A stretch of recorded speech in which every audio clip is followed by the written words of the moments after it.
நீதிமொழிகள் 22ஆம் அதிகாரம். திரளான ஐஸ்வர்யத்தை பார்க்கிலும் நற்கீர்த்தியே தெரிந்து கொள்ளப்படத்தக்கது. பொன் வெள்ளியை பார்க்கிலும் தயையே நலம். ஐஸ்வர்யவானும் தரித்திரனும் ஒருவரை ஒருவர் சந்திக்கிறார்கள். அவர்கள் அனைவரையும் உண்டாக்கினவர் கர்த்தர். விவேகி ஆபத்தைக் கண்டு மறைந்து கொள்ளுகிறான். பேதைகள் நெடுக போய் தண்டிக்கப்படுகிறார்கள். தாழ்மைக்கும் கர்த்தருக்கு பயப்படுதலுக்கும் வரும் பலன் ஐஸ்வர்யமும் மகிமையும் ஜீவனுமாம். மாறுபாடுள்ளவனுடைய வழியிலே முள்ளுகளும் கண்ணிகளும் உண்டு. தன் ஆத்துமாவை காக்கிறவன் அவைகளுக்கு தூரமாய் விலகி போவான். பிள்ளையானவன் நடக்க வேண்டிய வழியிலே அவனை நடத்து.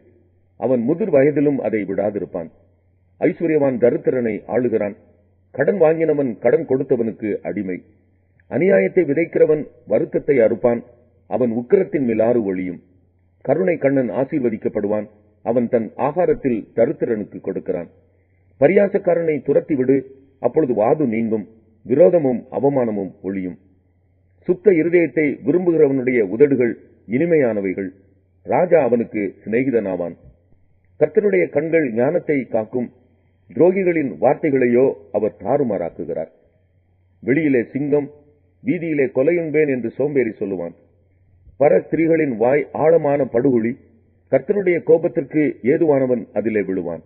பிள்ளையின் நெஞ்சில் மதியீனம் ஒட்டியிருக்கும். அதை தண்டனையின் பிரம்பு அவனை விட்டு அகற்றும்.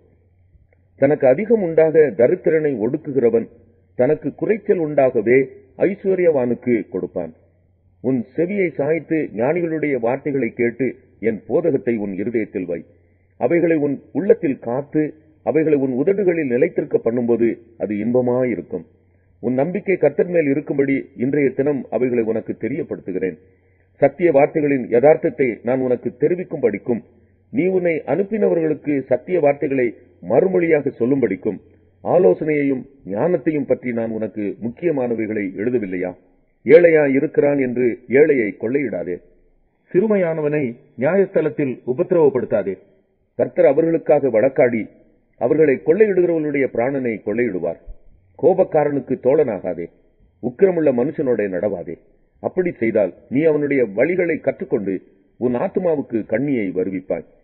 கையடித்து உடன்பட்டு கடனுக்காக பிணைப்படுகிறவர்களில் ஒருவனாகாதே. செலுத்த உனக்கு ஒன்றுமில்லாதிருந்தால் நீ படுத்திருக்கும் படுக்கையையும் அவன் எடுத்துக்கொள்ள வேண்டியதாகுமே. உன் பிதாக்கள் நாட்டின பூர்வ எல்லைக்குறியை மாற்றாதே.